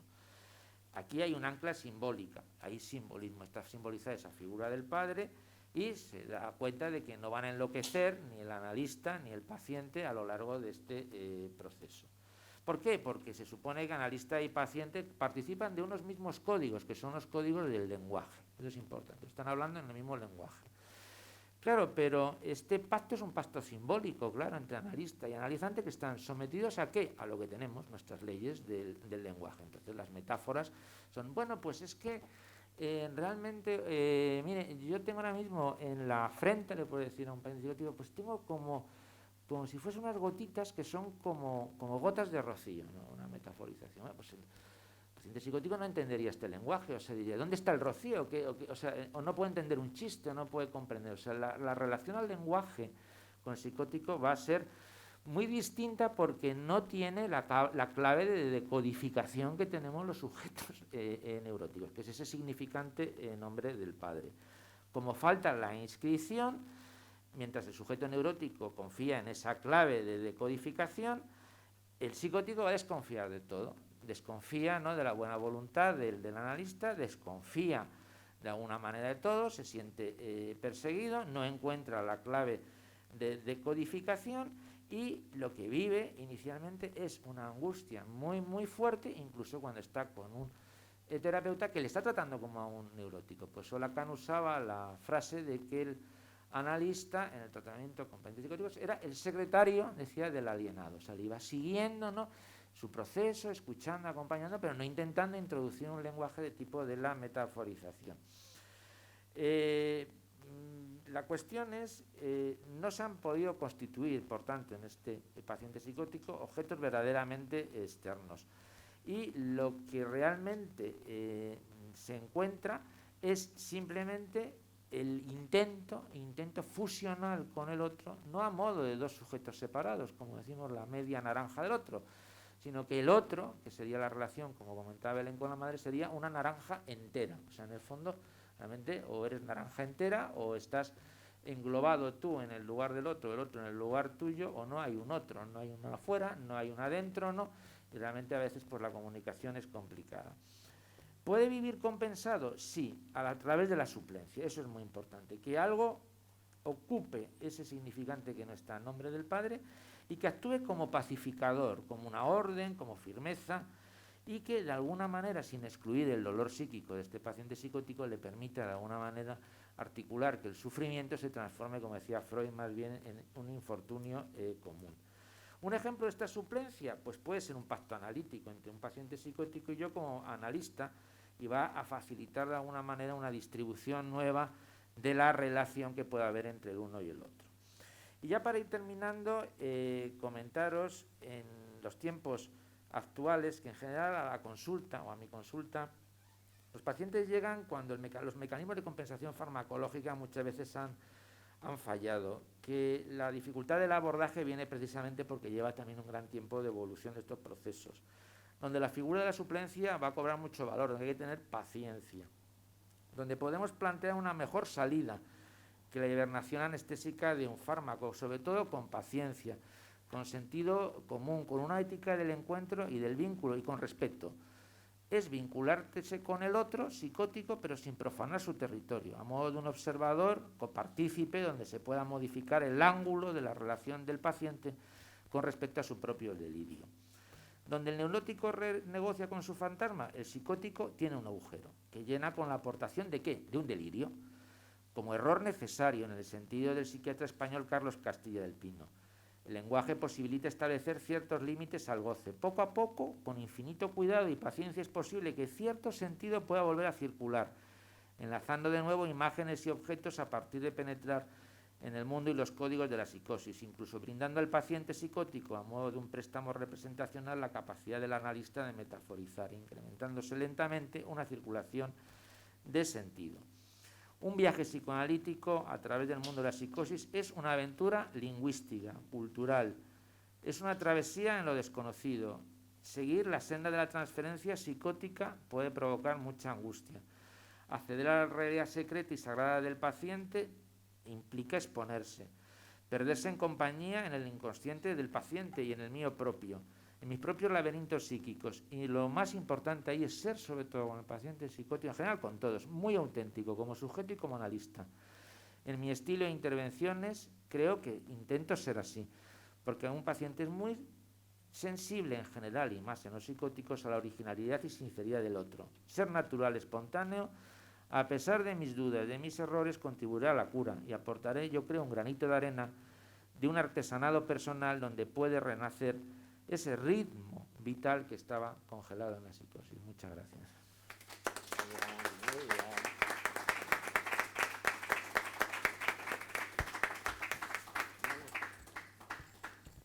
Nos hemos quedado sin moderador, pero bueno, aquí servimos para un roto, un descosido y lo que sea menester. Como va siendo habitual en el Ateneo, siempre después de una conferencia, de estas charlas, viene, para mí es lo que más me gusta, que es el coloquio. Entonces, por favor, cualquier pregunta que tengáis, estamos aquí. Y eso sí, directitas, porque, en fin, el tema es importante y yo creo que da para mucho. ¿Alguna pregunta? Bien, primero Juan, más para tenerlo controlado. 2, gracias Larry. Bien, pues Juan. Podéis entender, pues, que habéis hablado, a mí de alguna forma me ha afectado.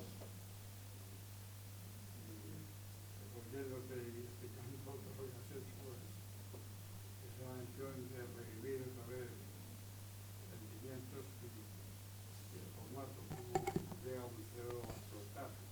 Y desgraciadamente lo que se llama explotar. Y vivir con ello durante muchos años. Es tremendo. Necesito, al menos, reconfortarme porque, bueno, no sé el conocimiento que tenéis, me ha aclarado un poco más la mente, ¿no?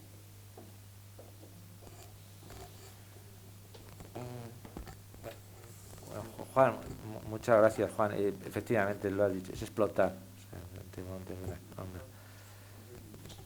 Vosotras, entonces, así, pues, no se me gusta esta cuenta, también está comentando en conjunto, cuando llegan. Lo que pasa es que tú has tenido... Ya ha venido otra vez de alguna enfermedad que nunca la he comentado ya con médicos, el lupus, el famoso lupus. Pero después me he enterado de existencia del final. De todas formas, ahora el problema que hay con todo esto, y estaréis conmigo de acuerdo, y aquí tenemos compañeros con psiquiatras que lo pueden también decir, es que a veces en medicina siempre se dice que cuando no tenemos solución podemos dar consuelo. Pero es que precisamente en este momento lo gordo, lo que está pasando, que eso ya lo dijimos el otro día también, ¿te acuerdas? Belén en la radio, Alfonso, donde, claro, estamos haciendo un duelo congelado, porque ahora mismo, yo en tu caso, pues me hubiera encantado pues darte ese abrazo. Claro, pero es que, Dios mío, yo creo que, en fin, tú sé fuerte, que cuando todo esto termine, yo te debo los abrazos. Yo confía en familiares, amigos, cualquier daño, han hecho lo más esperar. Claro, ahí este momento que saben mucho. Bueno, pero estamos todos aquí contigo. Estamos todos. Es tremendo. Paco. Bueno, una era para Belén, el caso del niño este de 7 años, que supongo que cuando acaba de tener el tratamiento ya debe tener 12 o 13, cómo ha ido contando la historia, y no sé si sigue o si todavía se lo sigue, igual ya se ha ido a la mili. Pero en el caso de este muchacho, al final el tema se arregla en base a que se cura, no se cura. El caso no te puedo decir cómo ha terminado, si es que ha terminado, porque como ya te he dicho, este caso surge, o sea, yo lo conozco a través de un grupo de voluntariado del que soy partícipe en la Comunidad de Madrid, y es un caso que viene a través de los servicios sociales, ¿no? Pero me supongo que si no lo ha vuelto a interrumpir la madre, continuará. Yo lo que quería traeros era cómo se va produciendo la posición psicótica del niño, es decir, que al convertirse en el todo para la madre, cuando el niño mejora, lo que se detecta, y por eso interrumpe la madre el tratamiento, con la justificación de que el niño enferma por las medicaciones y tiene, una vez está falto de vida y la siguiente ocasión se va a morir por taquicardias, lo que quiere decir es que no nos des fusiones porque nos morimos los dos. Entonces, cuando ella corta y se lleva al niño, los demás nada podemos hacer, pero cuando vuelve de nuevo, ya trae un pacto. El pacto es no psiquiatría, no medicación. Bueno, el pacto que hay por debajo es nos morimos si nos separáis, si estás escuchando no nos separes, necesitamos ayuda pero no nos separes, porque no hay nombre del Padre que corte. No nos cortes, porque no podemos vivir con el vacío de que no ha existido el nombre del Padre. Por eso digo al final que aceptamos la objeción radical de que el deseo de curación implica la muerte de ambos, con lo cual intentamos que esa curación se produzca de tal manera que jugamos con el pacto, de tal forma que el niño pueda tener una subjetividad con su terapia y a la vez se incluyen unas conversaciones con la madre para que la madre pueda volver a sentirse mujer, pueda volver a rehacer su vida con un hombre, desfijarse del hijo, tener una vida subjetiva propia, que no sea toda colmada por el hijo, de tal manera que jugamos a una separación que no se llega a producir, pero que mejora sintomáticamente a ambos, ¿no? Entonces, ¿cómo se ha producido el desenlace? No tengo la respuesta, pero lo que sí sé es que lo que quería que vierais es lo que es el inicio de una posición psicótica infantil, es decir, un individuo que empieza a desconectarse de su propio cuerpo, a hablar de trozos de su cuerpo importantes como era el pene totalmente separado de su cuerpo, como eran las manías persecutorias, la paranoia de que era objeto de todo en el colegio, como la agresividad era incontrolada, como los límites no se podían aceptar, todo porque en realidad lo era todo para mamá. Y mamá suplicaba, por favor, no cortéis porque tenemos que vivir juntos. Entonces, como un poco se trabajó para, aceptando el pacto de que la separación os lleva a ambos a la muerte, pues de alguna manera, jugando con ello, los dos aprendieron a vivir un poco más separados o, digamos, a respetar y a construir un poco más su propia subjetividad. A ver, pregunta. La cuestión era, ¿y cómo conseguir que ese tipo de cosas, que en realidad estamos hablando de curar una persona que tiene, en este caso un niño, que tiene un problema, pero que en realidad el problema no es del niño, el problema es de... El problema es de la madre que se queda, digamos, solo con el objeto hijo frente a una maternidad a solas, a una pareja drogadicta, abandónica. Entonces, al final, lo que el hijo tapa con su síntoma es la verdadera realidad de la madre, que es que pues, no sabe volver a ser mujer, no sabe superar sus traumas, no sabe volver a la vida, no sabe ser madre a solas, etcétera, etcétera, etcétera. Siguiente pregunta. Aprovechar, Vamos a ver, esto que estabais preguntando es un tema del vínculo, el vínculo está completamente, es un vínculo tal. Bueno, yo es que quería, pues muchas gracias porque me habéis aportado mucho los tres, y yo quería contar una viñeta. Yo he sido terapeuta en la Cruz Roja con niños autistas. Me parece que yo tengo una viñeta muy cortita que puede ilustrar mucho lo que realmente es un niño autista, o con una situación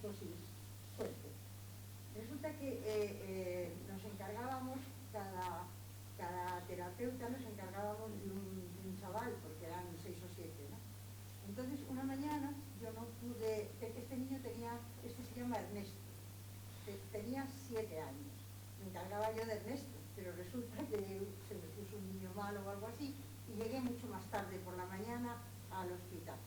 Entonces Ernesto está así, como concentrado, llorando en un rincón, en un rinconcito. Entonces entonces le digo, Ernesto, ¿qué te ha pasado? Y me dice la terapeuta que se había encargado de él hasta ese momento, es que se ha meado. Y entonces le he puesto cara a la pared. Y digo, ay, ¿cómo has hecho eso? Ah, bueno, nada, tranquila. Y le digo, Ernesto, ¿qué ha pasado? Y me dice, Manganita, ¿le vas a decir a tu mamá que te has meado? Me dijo a mí. O sea, era ese vínculo que estaba diciendo antes Alfonso, de no saber ante el objeto, digamos, significativo, no saber muy bien si el que se había meado era él o yo. Y por eso, pero es que además con este modo de hablar, no, porque lo que antes tú decías del cuerpo, el no saber muy bien era patosón. Me dice, Manganita, ¿te vas a decir a tu mamá que te has meado? Es Una penita terrorífica. Es increíble. Una angustia verdadera, ¿eh? Es que Primero sobre porque todo... yo no estaba. Y luego por la confusión por el amor. Es que en los niños todo es... Parece que es muy sencillo porque trabajar con niños es lo más maravilloso del mundo, pero sin embargo tienes que estar muy habituada porque es muy complicado. Yo empecé con niños porque creí que era más fácil. No, Tengo muchos hijos y además digo, bueno, pues es más... no tiene nada que ver porque... Pero es más fácil, yo llevo toda mi vida trabajando con niños. Yo empecé con 20 años, imagínate, terminas la carrera y empiezas. Y he estado siempre en un hospital infantil. Y claro, para mí los niños es que no tienen secretos. Pero yo reconozco que es muy complicado. No, pero es que además luego si se trabaja en privado, lo que es bastante complicado es trabajar el vínculo, ¿no? Claro. O sea, trabajar los vínculos, porque una cosa es el inconsciente niño y otra cosa es el núcleo vínculo, como tú decías, la naranja entera. La naranja entera, porque si le tratas solo a uno, es como si estuvieras partiendo. Claro. Exacto. ¿Alguna pregunta más, Dominica? Yo quería que completaras un poco, Alfonso, porque hablabas de que, creo que era de que decías que el psicópata no entiende, digamos, las metáforas o el sentido figurado de una broma. Yo he querido entender eso, a lo mejor no lo he entendido bien. Entonces, quiero decir que, ¿qué pasa? Es algo como, son unas personas que no tienen como sentido del humor o que no tienen una doble interpretación en el lenguaje o en la vida cotidiana, que hay veces que no hablas siempre en serio, porque hablar siempre en serio sería un poco terrible. O sea, eso es lo que quería yo. Es una buena pregunta, Dominica. Efectivamente, bueno, os había marcado, claro, tres líneas. O sea, el neurótico, que sí que puede entender, es el lenguaje, digamos, que se juega con el metafórico de la ironía del chiste. El psicópata perverso, que también. El psicótico es el que no, digamos. O sea, lo curioso, yo algunas veces cuando recuerdo un paciente, ¿no? que realmente a veces usar la ironía, este lenguaje, ¿no? que es el del doble, no en sentido, pero ellos no capturan, no, digamos, en el momento es como una frialdad, ¿no? Ante la cuestión esta del ejemplo, pues del chiste o de algo, se lo toman como muy en certezas. O sea, son como unos movimientos. Es complejo porque es un movimiento interno no suyo en relación a, pues os digo, a la cuestión del lenguaje, ¿no? y de sus registros, ¿no? Entonces sus registros no son ese tipo, ¿no? de registros. O sea, por ejemplo, no sé, suponte que tienes un vaso de leche, ¿no? O tienes algo y tú pues quieres ofrecer amablemente algo, y lo mismo te lo tira a la cara porque estás sintiendo que en eso hay una agresión y otro registro. O utilizas una ironía así que tienen mucho cuidado por eso, mucho cuidado digamos, en las intervenciones que haces con ellos, porque sobre todo es muchísima escucha y estar un poco como como siguiendo su ritmo, ¿no?, del baile y sus decides, porque si haces una comparación que se puede hacer con por eso decía, ¿no?, que bueno, cuando vas navegando en asociaciones libres y con un neurótico, pues que se queja, que llora, que histerifica el discurso, que erotiza el vínculo, que las metáforas están permanentemente circulando.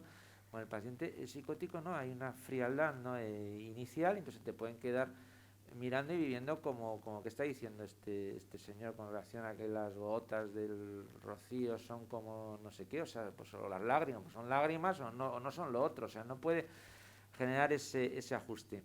Entonces, lo que nosotros de psicoanálisis explicamos es porque hay una falla precisamente en lo que estaba Belén antes significando, ¿no?, en este significante que, bueno, Lacan llama nombre del padre en francés es nom de, yo tampoco soy muy francés, nom de père, pero utiliza non en francés como si fuese palabra, o sea, realmente es la palabra que se le da en el lenguaje, en el sentido que tiene el lenguaje. Estamos atrapados en un lenguaje que, desde el lenguaje es lo que nos complica la existencia, porque, por eso ya porque decimos una cosa, otro interpreta otra. ¿Qué podemos decir aquí en la técnica del lenguaje, ¿no?, que realmente el lenguaje está permanentemente no distorsionándose, está tal cual.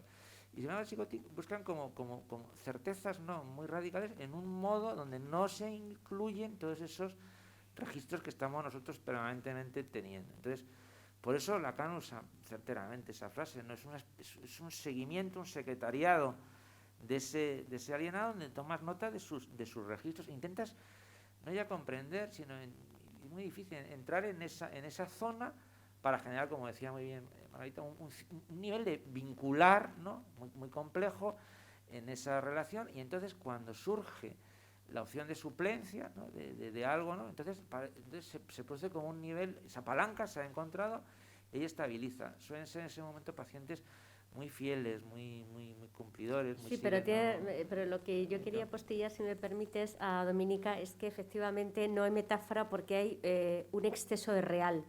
Claro. Entonces, en el exceso de real, si yo te digo, ay, venga, qué tontona estás hoy, Dominica, y tú vas y te ríes. Pero si tú eres psicótica y dices que me estás llamando tonta a mí, esa sería la respuesta, ¿no? Y no puede hacer humor porque no puede metaforizar, es decir, porque me estás llamando en el real tonta. Entonces no te lo voy a consentir y has despertado mi agresividad. Porque no puede entender la broma, no puede entender que hay una metáfora, que es que, ay, es que estás tontona hoy, Dominica. No. Entonces, mira, me permites que yo te digo de los niños, y yo en los niños, en los adultos es lo que estáis diciendo, pero tú imagínate eso, trasládalo a un niño psicótico, un niño que el lenguaje nuestro, los que estamos habituados a niños, a mí me ha ocurrido de ir a tomar un café y he dicho, ay, porfa. Pues porque estás habituado. Tú llegas a un niño y lo primero es chocala, el beso, a ver qué pasa. Las típicas frases, a mí me horrorizaba eso, hola campeón, yo nunca he hecho eso, pero, ¿qué tal, guaperas? Venga, tal, pues vaya un pantalón. O sea, empleas ese lenguaje porque te tienes que poner a su altura. A ver, los niños no hay que tratarlos como un adulto, tampoco como tontos, es que no son tontos. ¡Ay, cariño! No, el niño es niño. Pero tú imagínate cuando te encuentras con un niño psicótico. No puedes tocarlo.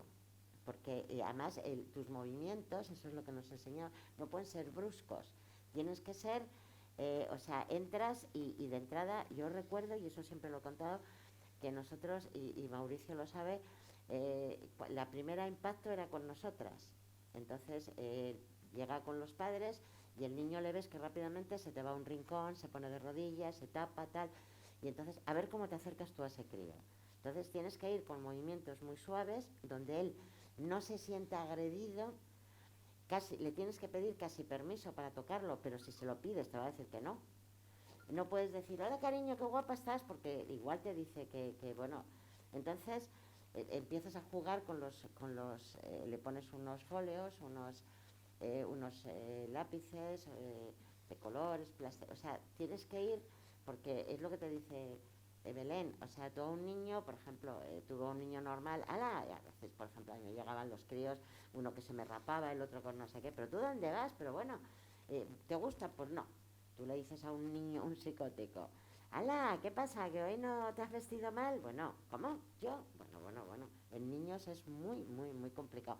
Y además es muy complicado porque tienes encima a la madre que te está diciendo lo que tienes que hacer.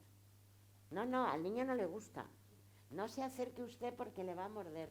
No, o sea, en los críos es complicadísimo, porque tienes que luchar no con el niño, sino con los padres de, a ver, no lo voy a tocar. Es como en niños normales, cuando les poníamos, por ejemplo, yo no tienes que poner gotas para dilatarle, ¿no? Y escuece. Y entonces enseguida la madre, ¿verdad que esto no duele? ¿Verdad que no? Y entonces yo le decía, no, doler no, pero te vas a cocer. Ahí, ¿cómo le dice usted eso? ¿Qué quiere usted que le diga? Entonces lo dices. A ver, te vas a cocer lo justo como cuando te estás duchando y te cae una gotita de tal, pero los padres siempre tienden a que les engañen. Te va a pinchar, pero no te va a doler. ¿Me va a doler? Sí. Claro, pues tú imagínate en un psicótico. Bueno, más preguntas, chicos, que nos tenemos que ir. Pues no, perdona un momentito. Yo quería puntillar porque yo conozco una madre, y el chico no, con el chico no he tenido que hacer el trabajo, me dice un día, es que yo es Asperger. y dice, es que yo no le puedo decir al chico que hasta luego Lucas, porque va a decir, No me llamo Lucas. yo no Claro. soy Lucas, no sé qué. Y Es digo, que no me llamo Lucas. los demás niños, ellos viven en un ambiente de educación con chicos normales, o sea, con chicos, o están en un centro especial normalmente. Hombre, normalmente, Doménica, nosotros en el hospital, cuando Claro, íbamos... el hospital es un periodo transitorio. Bueno, pero en el hospital los teníamos y sabes que hay colegios en el hospital, siempre hay, porque niños que están mucho tiempo ingresados tienen que continuar sus estudios y entonces les tenía separados por las patologías, evidentemente. Yo no sé lo que dicen ahora los psiquiatras y los más modernos, yo no sé si es prudente, como por ejemplo la ley nueva que la quieren sacar de que aquí todos somos iguales. No, estos niños necesitan, porque son niños que no son tontos, hay niños que sí son más retrasados, pero normalmente un Asperger precisamente no es tonto, precisamente no lo es. Lo que pasa es que tiene otra forma diferente de, tienes que estar o más pendiente o menos pendiente, pero es una forma diferente. Si tú metes a un Asperger y un psicótico en una clase de niños normales, lo que estás haciendo es, estos niños van a estar más retrasados, los otros, bueno, esto es un follón, Mauri, tú no lo puedes decir, esto es un follón horroroso. Yo creo que, pero no porque tengas que diferenciarlo, sino es como, no sé, tú en una clase he tenido adolescentes que bueno, es como a mí me ha ocurrido, entra el típico chaval de 15 años, se te sienta, la gorra, las piernas abiertas, mastica chicle, y yo lo primero que digo, la gorra te la quitas, las piernas las juntas, tiras el chicle en la papelera y a partir de ese momento hablamos. Y se te cuadran, ¿eh? Pero claro, tú es un Asperger, no lo puedes hacer. Entonces yo creo que vamos... Sí, debe de estar un poco en su... Claro, es que son niños diferentes completamente, o sea, no les puedes tocar hasta que luego ellos no quieran. Entonces yo me acuerdo un día que estaba en la consulta y viene un niño, le tocaba y bueno, y de pronto llega, no dice, vamos, ni buenos días, llega y a mi altura dice, hola Maite, hoy estás muy guapa. Me planta un beso y se va. Dije yo, pues nada, pues muy bien. Y ya a partir de ese momento, ya, hola, ¿cómo estás? Tal, ya todo es muy así, pero es muy complicado. Bueno, pues, perdón. Sí, ciertamente, como ha dicho, el lenguaje es muy complicado. Y hay que tomarlo por eso mismo como eje fundamental. En eso insistió Lacan y lo descubrieron los psicóticos, sobre todo los paranoicos, donde se da un rigor con el lenguaje. Son rigurosos. Los adultos no somos rigurosos. Los niños son rigurosos, como son los poetas rigurosos. La cosa de bromas es peligrosa. Hay que saber que es una broma, pero hay que saber que las palabras se toman literalmente. Y esa literalidad el adulto la ha perdido. Cree que todo se puede transformar o desdecir. Y no es así. Queda. Lo dicho queda. Entonces, claro, esa batalla de Lacan, creo que es lo que llamamos la relación de un sujeto con el lenguaje. El lenguaje es capital, pero ningún adulto lo considera así. Y entonces, en el trabajo analítico, se ve que la colocación de una palabra o de otra cambia absolutamente.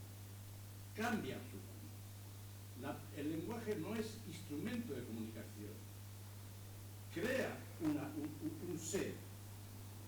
Y hay que tomarlo en esa dimensión radical cuando hoy día los ataques mayores son al lenguaje.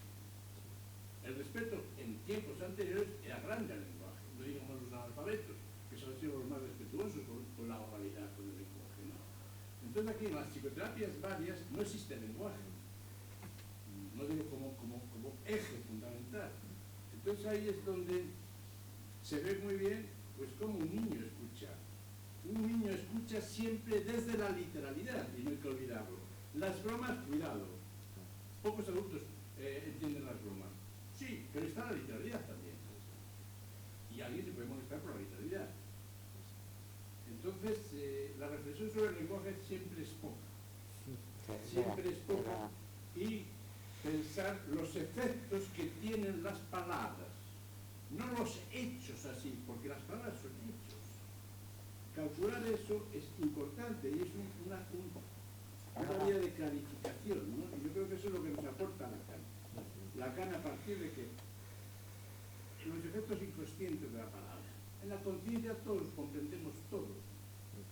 Pero lo que se deposita ahí, por ejemplo, lo que se deposita en un ser humano, de los dichos del padre y de la madre, son imborrables. Son imborrables. Y hay otros dichos que también son imborrables. Y otras palabras son imborrables. Por eso hay que hacer algo. Por eso hay que trabajar. Pero para eso se requieren muchas circunstancias, mucho tiempo y mucha formación, si me digo. Pero por lo menos saberlo. Y creo que Alfonso lo ha mostrado bien, como diciendo Lacan, como decía al final. El lenguaje trabaja o es un malentendido. En general, hay que pensarlo así, en esa dimensión dramática, diríamos. Y como bien ha explicado Belén, pues claro, la relación de un hijo y de una madre, pues evidentemente es una relación familiar. Pero el problema es que el lenguaje nunca es familiar. El lenguaje nunca es familiar. Familiarizarle es matarle, porque tiene vida propia, tiene efectos propios. No se puede ni con diminutivos ni con otros medios. Al niño hay que tratarle como un ser adulto en el lenguaje. Se puede hacer otras cosas, pero siempre es un ser adulto. Siempre está ahí como un ser hablante. Siempre. Y entonces a partir de ahí, el ejemplo de Lacan es con los internos en el hospital psiquiátrico. La gente se quedaba muy asombrada cuando él iba allí, le presentaban un enfermo, que está dentro enfermo. Y era un respeto absoluto a la palabra del enfermo. Absoluto. Como si fuera un filósofo. A partir de ahí, preguntaba. Pero considerar un ser es sobre todo considerar que es un ser hablado. Y respetar el nada, ¿verdad? Pues no, muchísimas gracias a todos vosotros. Y como siempre, pues ha sido un placer y bueno, pues aquí estamos. Cualquier cosa que vayáis a necesitar o cualquier tema, solo tenéis que, pues eso, llamáis a Portería, nos localizáis, aquí estamos. Muchas gracias.